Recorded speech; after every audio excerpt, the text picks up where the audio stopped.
Está começando mais o Talk da Saúde Cast. Quem tá falando aqui é Rafa Brandão. Fala pessoal, Edma Alves aqui. E hoje nós vamos entender um pouquinho com o cara que é fera. E vamos entender sobre lesões.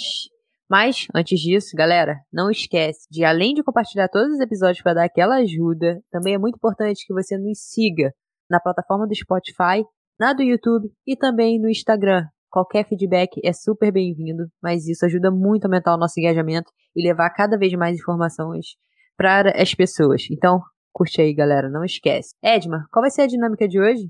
Hoje a gente vai falar de um assunto que é um efeito colateral de quem pratica muito esporte ou muita atividade física, né? As lesões acabam acontecendo, é raro a gente encontrar alguém que nunca tenha sofrido alguma lesão. Eu fico pensando, Rafa, como deve ser um fisioterapeuta numa roda de conversa, quando ele fala que era fisioterapeuta. Sempre vem um com uma dor, com uma história pra contar. Ai, deixa eu te contar aqui o que tá acontecendo com o meu ombro. Sempre deve ter isso, né? Então a gente trouxe hoje o Luiz Augusto aqui para a gente transformar essa roda de conversa para todos, que todos tenham a oportunidade de entender um pouquinho melhor o que é a lesão e se é possível, o que as evidências têm falado para a gente, se a gente consegue preveni-las. Então, Luiz Augusto, muito obrigada por ter aceito esse convite. É um assunto, como eu falei, que eu imagino que você deve receber muito pedido, né? Muita conversa sobre. Então, Muito favor. Muito favor. O que eu faço?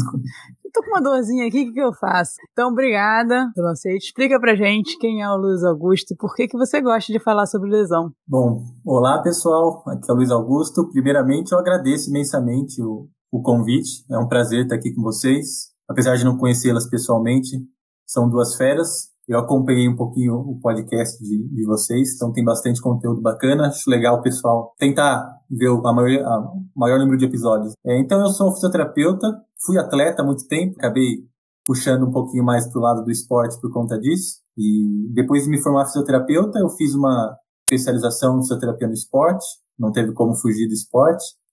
Aí eu fiz um mestrado em Ciências da Saúde e agora eu estou no doutorado. E o que eu estudo é prevenção de lesões no esporte. Legal. Você foi atleta de quê, Guto?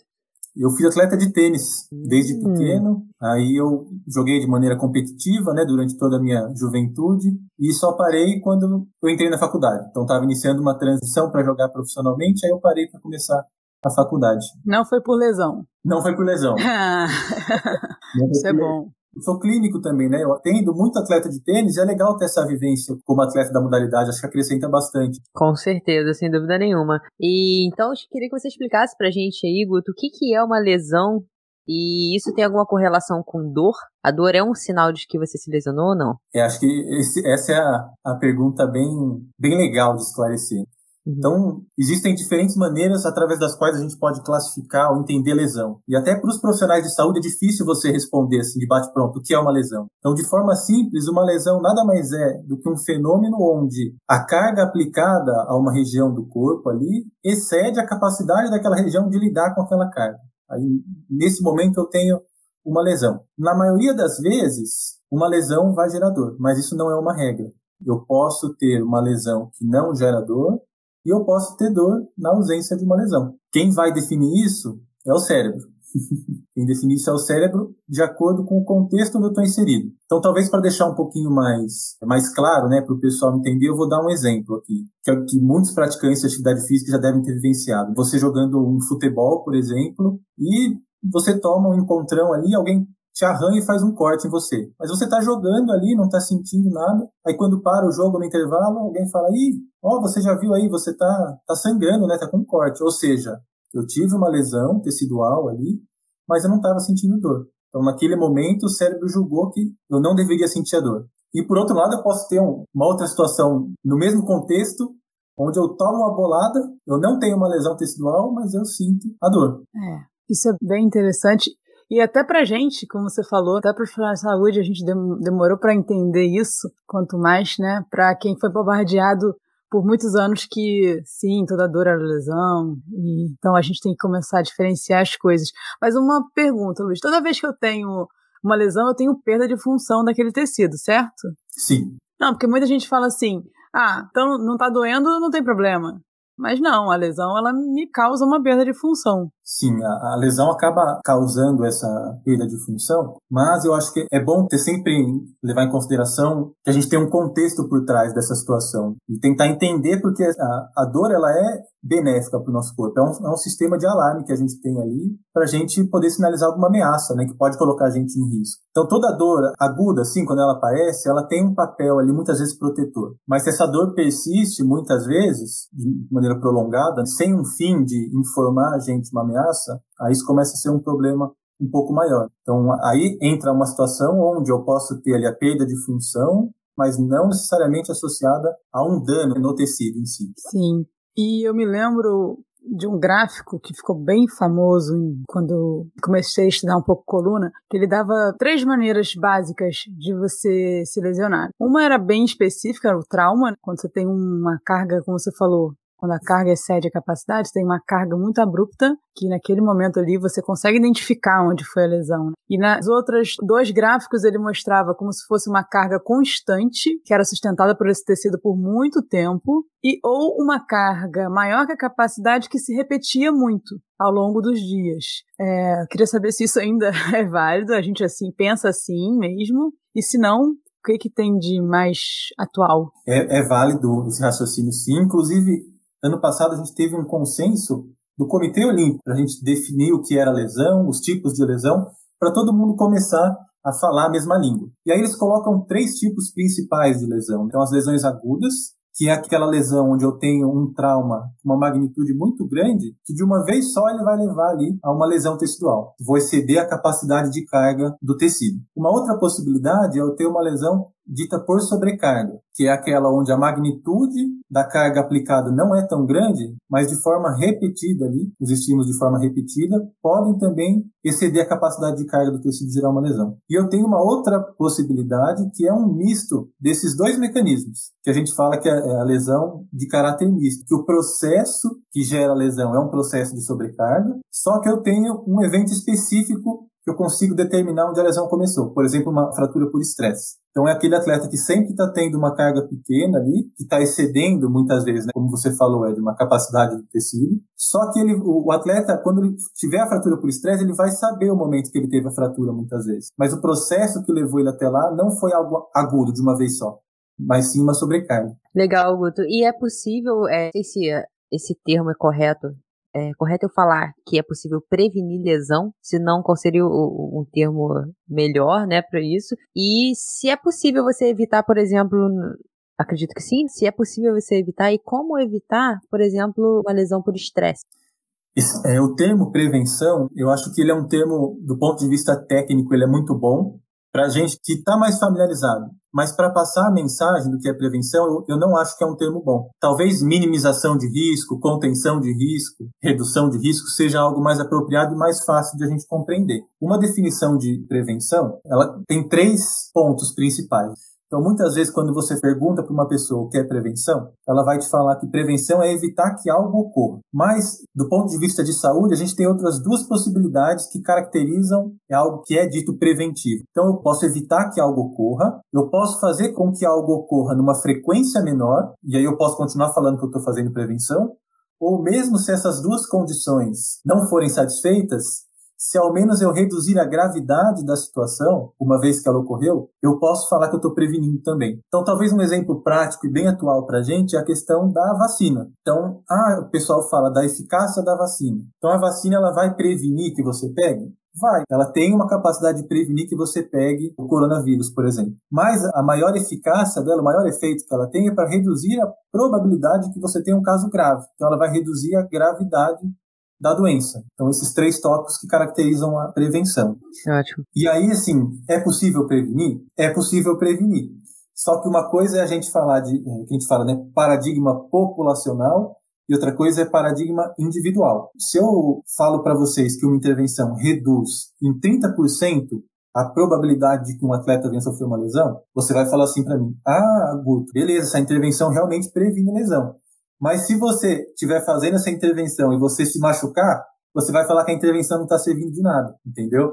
Então, muitas vezes, quando você testa o efeito preventivo de alguma coisa, você testa em um grupo de pessoas. Você alcança ali um efeito de reduzir a probabilidade de que um membro desse grupo sofra lesão. Mais uma vez que um membro sofre, se essa pessoa for você, provavelmente você vai falar que essa intervenção não funciona de nada. Depende se você tá no 30 ou no 70, né? É isso aí. Isso que você falou é bem interessante, Guto, porque eu me lembro de um caso da pessoa que reclamava dor no joelho, né, incômodo no joelho, jogando vôlei. Daí tu perguntava assim, mas é no início ou quando tu tá mais cansado? Não, logo no início. Tá, então vamos fazer um trabalho. E aí você começava a fazer o trabalho, e aí passavam-se 2 meses, e aí, como tá, né? Como tá a sua sensação de jogar vôlei? Não, Mago, não melhorei nada. Mas não melhorou nada, engraçado. Pô, a gente tá fazendo tudo direitinho. No último lance lá eu senti. Quer dizer, a pessoa sentia no começo, ela foi sentir no último lance, provavelmente depois de jogar, já tá fadigada, cansada, e ela não tem essa percepção do que a intervenção foi feita e tá sendo benéfica para ela, né? Então, prevenir lesão não é só evitar, eu não vou me machucar, eu não vou ter a lesão. Quando você tiver, você vai ser menos grave, né? Então, isso é interessante das pessoas perceberem.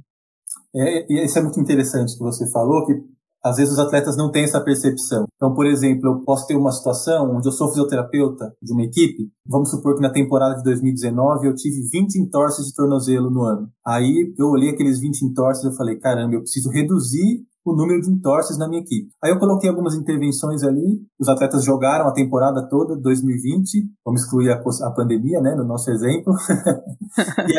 e aí eu tive as mesmas 20 entorses de tornozelo em 2020. Aí eu vou falar assim, nossa, mas as minhas intervenções não serviram de nada, então. Mas aí eu vou fazer uma análise da gravidade dos entorses. Então, na temporada de 2019, cada atleta, em média, ficou afastado 20 dias por conta da entorse. Mas agora, em 5 dias, em 2020, eu avaliei, em média, após 5 dias de entorse, eles estavam treinando de novo. Então, sim, eu consegui fazer uma prevenção, mas o atleta ele não tem muitas vezes essa dimensão. Prevenir, às vezes, se ele ficar menos tempo afastado do esporte ou da prática de atividade física dele, a gente está tendo um efeito preventivo. Isso. E eu imagino que para prevenção é importante saber a causa. Não sei se faz sentido o meu raciocínio. Sim. Ao longo desses anos estudando, como eu entendo o movimento mudou radicalmente, né? 10 anos atrás eu não imaginava que eu entenderia o movimento da forma que eu entendo hoje. As causas das lesões também vêm mudando. O entendimento das causas, né? Como a gente entende as causas, vem mudando ao longo do tempo? Eu imagino que também sim. Vem sim, assim, a gente teve até uma mudança de paradigma recente, né, para entender essas lesões, porque desde o início a gente já entendia que as lesões nesse contexto de atividade física, de esporte, elas eram multifatoriais, ou seja, tem muitos fatores que podem contribuir para que a lesão ocorra, mas muitas vezes por uma questão ali, eu acho que de viés de formação dos profissionais, cada um acaba estudando aquelas possíveis causas que estão relacionadas à sua formação. Então, por exemplo, o fisioterapeuta ou o profissional de educação física vão buscar fatores relacionados ao sistema musculoesquelético, por exemplo. Se você fala de um psicólogo, ele vai buscar fatores relacionados ao comportamento do atleta. Então, um nutricionista vai buscar explicações ali mais relacionadas à alimentação, nutrição, por exemplo. E acaba que muitas vezes a gente não tem a visão do todo. Hoje, pelo paradigma vigente para entender essas lesões no esporte, a gente acaba tendo uma visão um pouco mais multidimensional e a gente entende que fatores de diferentes naturezas podem influenciar ali o risco de o atleta vir a sofrer uma lesão. Vamos lá. O que a gente pensava? A gente pensava... Então, deixa eu entender, ver se eu entendi. A gente pensava de forma mais isolada e hoje a gente tem a oportunidade de juntar mais esses fatores, é isso? Tem um ponto a mais que eu acho importante, que a gente entendesse. Eu sempre gosto de entender a origem do raciocínio. Então, para a gente começar a entender as lesões no esporte, de onde veio o substrato teórico para isso? Ele veio da medicina, num contexto do século XVIII, XIX, onde se estudava principalmente doenças infecto-contagiosas. Para esse tipo de doença, eu tenho uma relação de causa e efeito muito forte entre um único fator, que é ali o agente etiológico da infecção, uma bactéria, por exemplo, e o desenvolvimento da doença. Só que quando eu começo a extrapolar esses métodos de avaliação para coisas um pouco mais complexas, como, por exemplo, doença crônica, diabetes, hipertensão, pressão alta, ou mesmo as lesões no esporte, eu vejo que eu não consigo colocar um único fator como aquele fator que explicaria a ocorrência da doença ou da lesão. E a gente acaba migrando para explicações ali multifatoriais. O entendimento das lesões no esporte aconteceram nesse contexto. Então, desde o início, eu já entendia que eu tinha vários fatores. Mas eu não considerava que um fator poderia influenciar o comportamento do outro. Eu via a lesão ali como resultado da soma de fatores, sem considerar a interação entre esses fatores. Mas hoje, assim, com a evolução de modelos estatísticos até, a gente vê que a gente não pode negligenciar essas relações. Então, a gente entende que um fator pode, sim, influenciar o outro dentro de uma rede ali de fatores que são determinantes. E esses fatores podem ser de diferentes naturezas, como eu tinha falado. É engraçado, né? Como todas as outras ciências, elas caíram por muito tempo na mesma pegadinha, né? De destrinchar, de separar muitas coisas, e hoje todas elas reencontraram o caminho do coletivo. Como uma acaba puxando a outra, e é muito importante a gente sempre estar tentando buscar respostas diferentes para o mesmo problema, porque talvez você possa influenciar, talvez não, você influencia muitas outras áreas, então a gente tem que sempre gerar um crédito para essas pessoas que buscam tanto essas respostas na ciência. Você ia falar alguma coisa, Edmo? Eu ia falar que essa maneira de entender os fatores de risco se relacionando entre si traz uma dificuldade de ciência mesmo, né? De você conseguir mensurar, né? Porque eu vou, de novo, trazer um exemplo que acontece comigo. Quando você pergunta se a pessoa dormiu bem, é uma pergunta muito subjetiva. Talvez ela não entenda o que é qualidade do sono. Talvez ela nunca tenha experienciado uma qualidade de sono de fato. Então, o quanto ela vai relacionar isso com a lesão que ela teve, talvez não vai, a gente não sabe. Então, só me ver se eu entendi certo, Guto. Você está me falando que, por exemplo, o sono tem relação com a fadiga dela e vice-versa. E a gente não sabe ainda exatamente como esses fatores conversam entre si naquele dia, naquele horário que ela vai jogar, ou naquela situação, naquele contexto, naquele dia que ela recebeu uma vaia, por exemplo. Então, é muito mais complexo, né? Literalmente. É muito muito complexo e a gente não sabe muito bem aonde a gente vai chegar. Do ponto de vista teórico, está bem estabelecido o que é, como a gente deve encarar. Mas como aplicar isso do ponto de vista prático é o que a gente não sabe muito bem como fazer. Porque se eu tenho diferentes fatores interagindo entre si, para eu ter um risco aumentado de que o atleta venha a sofrer algum tipo de lesão, eu imagino que eu tenho que ter ali um comportamento determinado de cada fator que vai levar ali. Então, eu tenho que reconhecer padrão. Então, qual que é o padrão de comportamento de cada um dos fatores para colocar o atleta em risco ou em maior risco de sofrer uma lesão? Porém, uma vez encontrado esse padrão, eu tenho que considerar também que se eu mexo em um dos fatores, aquele padrão já se alterou totalmente. Então, é o que você falou. Eu tenho uma rede, às vezes, com uma qualidade do sono X. Isso colocaria o atleta em risco. Mas se a qualidade do sono dele sobe para X mais 1, será que essa rede é igual? Se comporta igual? Ou será que se a qualidade do sono tiver X menos 1, essa rede vai estar igual? Então, isso que a gente não sabe muito bem como lidar do ponto de vista prático ainda. E uma curiosidade que me veio aqui agora, Guto, eu imagino que cada lesão tenha fatores de riscos diferentes. Certo. Sim, né? Sim. Mas tem algumas coisas em comum. Sim. Você poderia listar assim, o que mais de comum que tem, de fatores de riscos que a gente já sabe para as lesões? Eu posso, assim, isso é interessante porque essa rede de fatores que a gente fala, ela pode variar de acordo com um atleta, por exemplo, qual é o nível esportivo desse atleta, qual é a modalidade esportiva dele, mas tem alguns fatores que se repetem, mesmo você investigando eles em diferentes populações.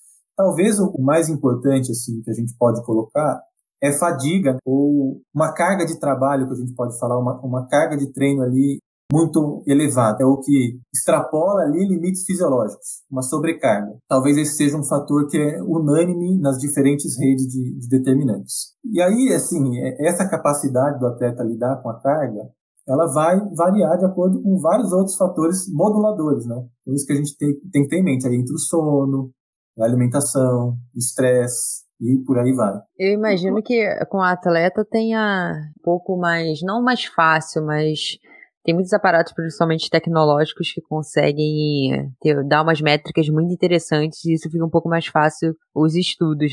Mas vamos falar um pouquinho, Guto, das pessoas do cotidiano, os não atletas. Existem umas lesões que, seja por N fatores, por idade, por alguma coisa, pela vida, pela rotina, que são mais comuns nessas pessoas? Você fala em relação à idade, por exemplo? Pode ser. Praticantes de atividade física em geral.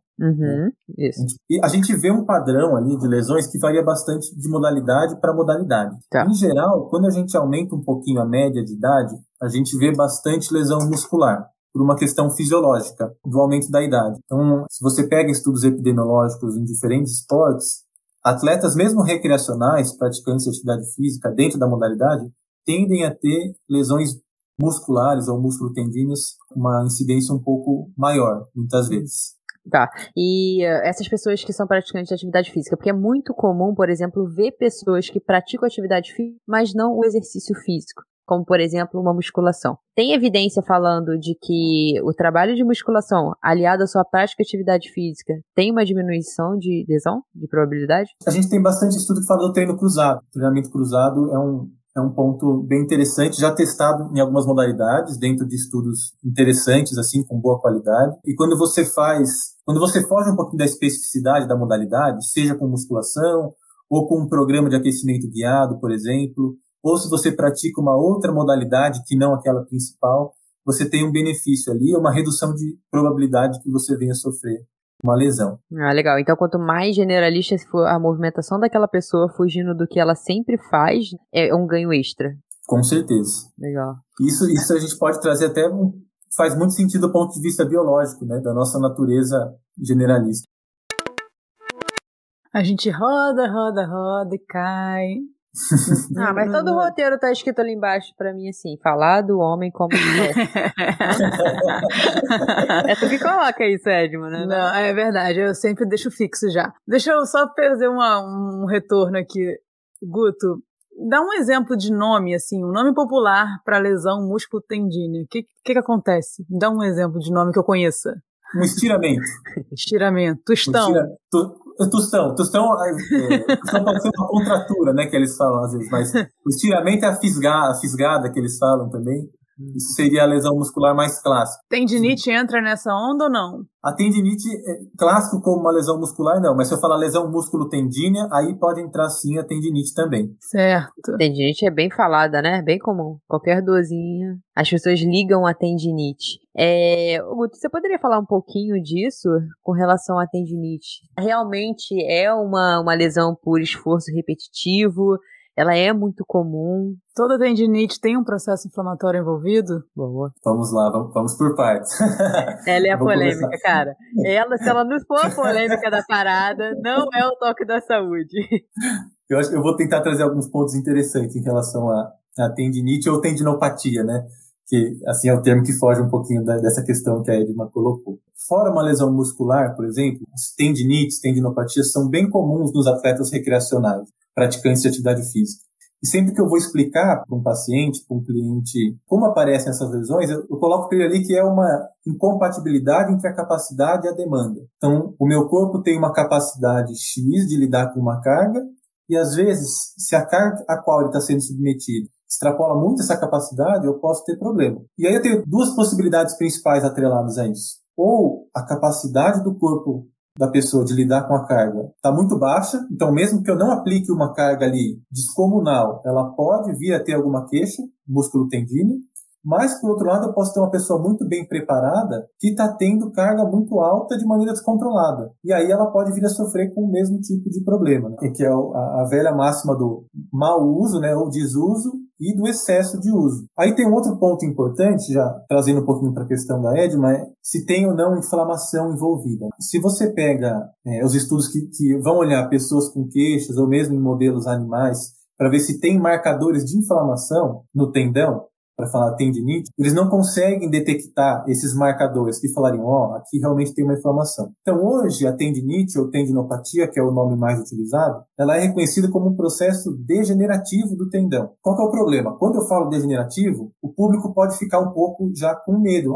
Porque dá a ideia de que você não recupera mais. Mas entendam degeneração como um processo reversível, onde eu só vou alterar um pouquinho a qualidade do tendão. Então o tendão ele tinha uma composição, por um processo ali de sobrecarga, ele alterou a composição dele. Aí ele fica com um aspecto um pouco mais degenerado. Mas uma vez que eu controlo essa carga e dou estímulos nesse tendão de novo, ele consegue recuperar a composição normal dele. Viu, Rafa? Nem foi polêmica. Foi super lorde, simples. Um príncipe respondendo. Eu acho que se fosse outra pessoa, não falaria.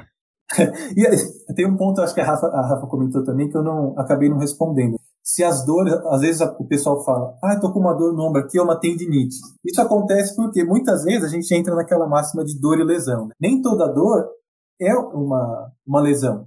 Só que o que acontece é que quando a pessoa tem o episódio de dor, o que ela faz? Ela vai procurar ajuda. E muitas vezes ela recebe ali uma recomendação de fazer um exame de imagem, por exemplo. E aí nesse exame de imagem vem uma alteração ali de sinal que a gente fala, ou do aspecto do tendão. E aí o pessoal fala, você está com uma tendinite, mas não dá para você falar que é de fato aquela alteração encontrada no exame que está gerando aquela dor. Porque quando você compara pessoas com muitas pessoas, né, com exames parecidos, muitas delas não têm dor. Legal. Deixa eu só comentar. Também tem a gente vai estudando, vai aprendendo, vai ouvindo, vai fazendo toque da saúde aqui, vai aprendendo com outros profissionais. Muitas também, às vezes a gente foca demais em apenas um tipo de contração. Guto, apenas a gente pensa só no músculo vencendo a carga. É bem conhecida como concêntrica, né? Mas imagina que você está ganhando a carga, seu músculo está contraindo, está encurtando. E é muito importante também, até onde eu sei, usar os outros tipos de contração, principalmente nesses casos. Tô certo? Tô mais ou menos? Como que eu tô? Não, tá certo assim. Na área da físio, principalmente, né, na fisioterapia, tem-se uma crença muito grande que para tendinopatia eu faço exercício excêntrico. Os exercícios excêntricos, eles são bons para as tendinopatias, mas a grande maioria dos estudos clínicos mais atuais mostram para a gente que muitas vezes eles não são superiores aos outros tipos de exercício, que usam contração isométrica, né, que a gente fala, ou mesmo a isotônica de forma concêntrica. Então, às vezes, o que vale é uma progressão nesses casos. Você pensar em trabalhar ali com um limiar de dor muitas vezes baixo, e depois ir aumentando a demanda com outros tipos de contração de acordo com a tolerância do paciente, do cliente. Sim, legal. Não dá para fazer de um jeito, arruma um jeito que dê para fazer. O tendão precisa de carga, acho que essa é a máxima. Se você está com uma dor e tem uma característica de uma tendinopatia relacionada à sobrecarga, você precisa, claro que de maneira controlada, mas de carga e não de repouso, que é o que muita gente pensa, né? Cara, essa era a minha próxima pergunta. Quando é que eu sei que é hora de eu evitar movimento ou me movimentar? Então, o indicado em questões ligadas a tendão é você se movimentar, obviamente, gradativamente. Porque é muito comum ver as pessoas têm uma dor, já enfaixa o punho, o joelho, alguma articulação, né?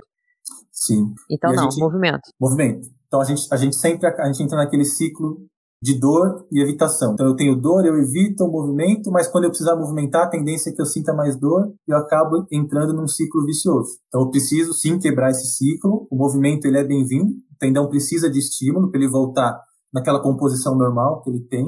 Mas, claro que a gente tem que pensar num contexto como um todo. Então, às vezes, é um praticante que estava com uma carga enorme ali, ele vai precisar de um período com estímulos talvez diferentes. Aí, sim, eu acho que vale entrar o raciocínio ali mais generalista, dar estímulos um pouco diferentes, que tirem ele da especificidade, e aos poucos eu vou ali voltando ele para a especificidade do esporte ou da modalidade que ele vem praticando. Ô, Guto, se alguém te perguntar, assim, um dia, de repente, em algum podcast, te perguntasse assim, dicas gerais para ter menos chance de me lesionar, o que você falaria? Mas é atleta ou é não atleta? Em geral. Ou jogo... Caraca. Não. Eu pratico algum esporte. Fácil. Não. Eu tenho alguma prática regular de algum esporte, vamos dizer assim, mesmo que não seja profissionalmente. É você. Vai falar o que tu faz, Edma, o que tu quer saber, vai. Recomendações gerais. Recomendações gerais. Né? Gerais, mulher, 36 anos, moradora do Rio de Janeiro. Eu acho que talvez, se você falasse para mim uma mensagem, qual que é a mensagem? Sempre olhe para você, olhe o seu estado atual. Veja o que o seu corpo está precisando naquele momento. Mas a gente sabe, assim, se a gente pensar, né, voltando ao que a gente já falou um pouquinho, de eu ter vários fatores, desses fatores serem multidimensionais, eu acho muito legal a gente, às vezes, pensar não só se eu estou fazendo, de repente, um fortalecimento junto com a modalidade, mas olhar de uma maneira um pouco mais abrangente. Então, talvez pensar, né, que antes de ser atleta ou praticante de atividade física, a pessoa é um ser humano. Então, nossa, como é que eu estou no trabalho? Estou ficando muito estressado, Eu tenho dormido bem? Como é que está a minha alimentação? Eu estou me sentindo feliz? Estou muito deprimido? Aí você vai olhar esses fatores contextuais que eu acho importante. Fora isso, eu acho que, pensando mais especificamente na prática, sempre realizar um aquecimento antes de começar a prática da sua modalidade esportiva e muitas vezes com coisas um pouco mais específicas. Então, se a gente falar ali de algumas intervenções que podem reduzir o risco do atleta vir a sofrer uma lesão, a gente tem muitos programas que vão trabalhar com estímulos que a gente fala estímulo sensório-motor, o que é isso, de uma maneira simples de explicar. Você vai precisar, dentro de uma elaboração de exercício ali, estimular resposta rápida dos músculos para te manter ali estável, não é o termo certo, mas aqui eu vou abrir mão do rigor metodológico em nome da didática.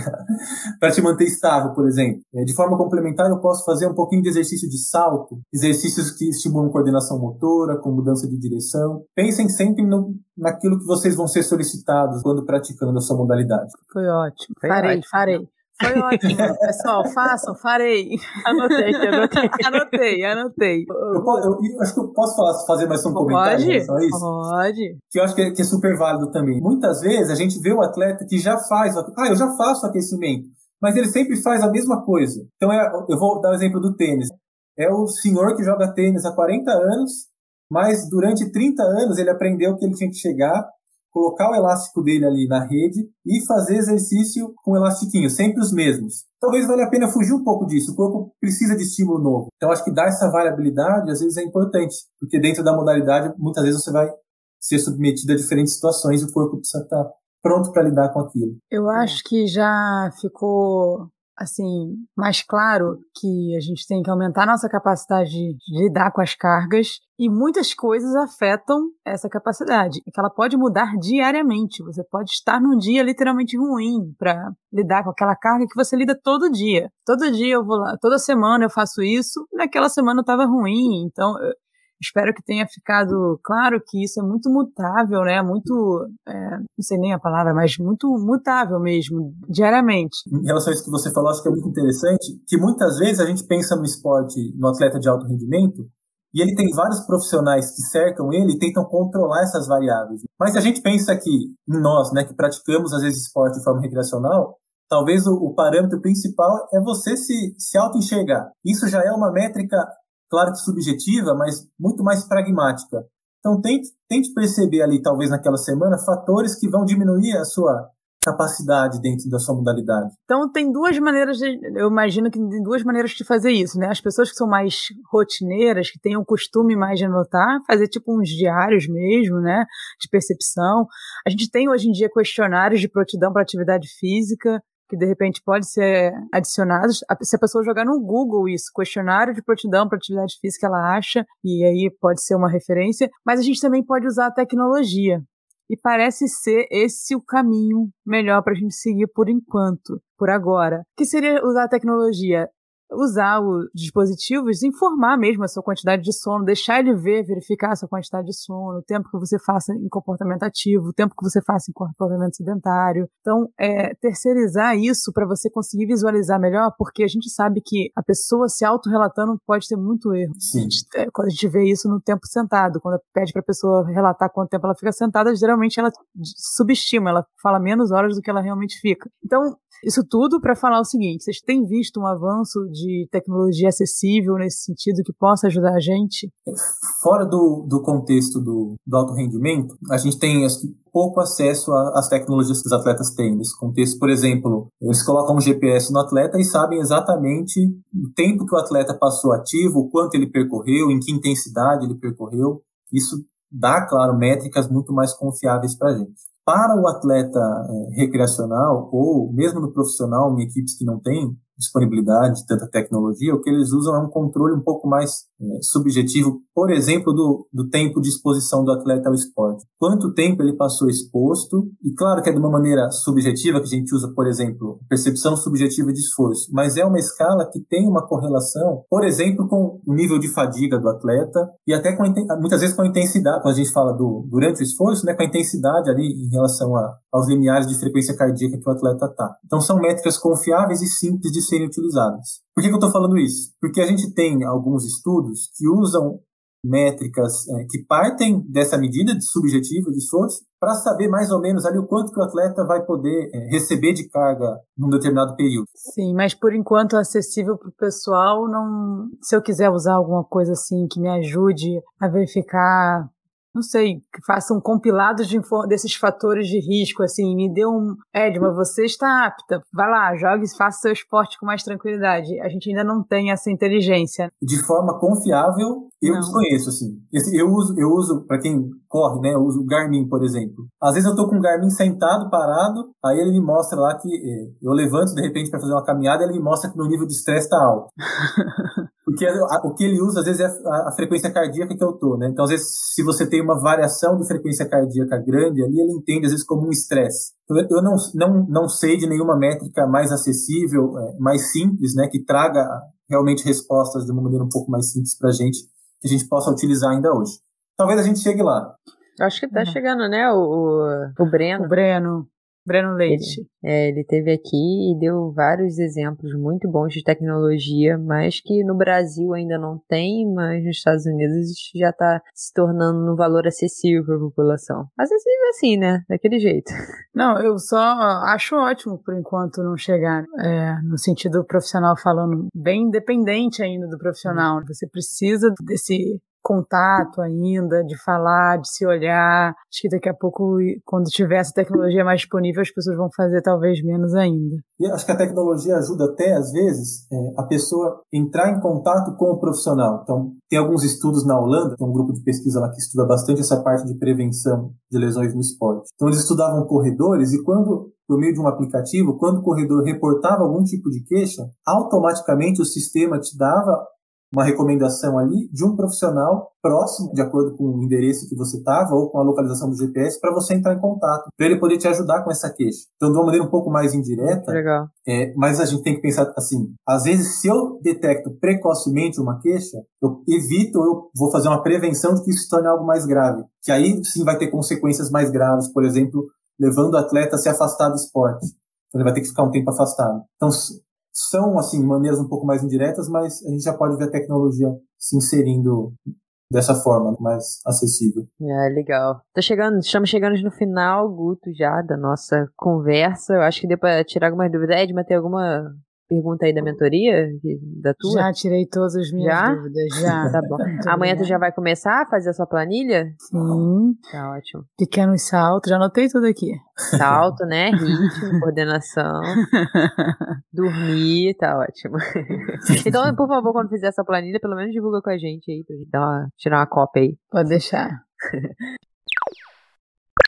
Galera, obrigada quem tá ouvindo a gente. A gente vai chegar naquele papo ótimo, onde, Guto, todo final de Toque da Saúde, a gente tem perguntas iguais para todos os participantes, tá?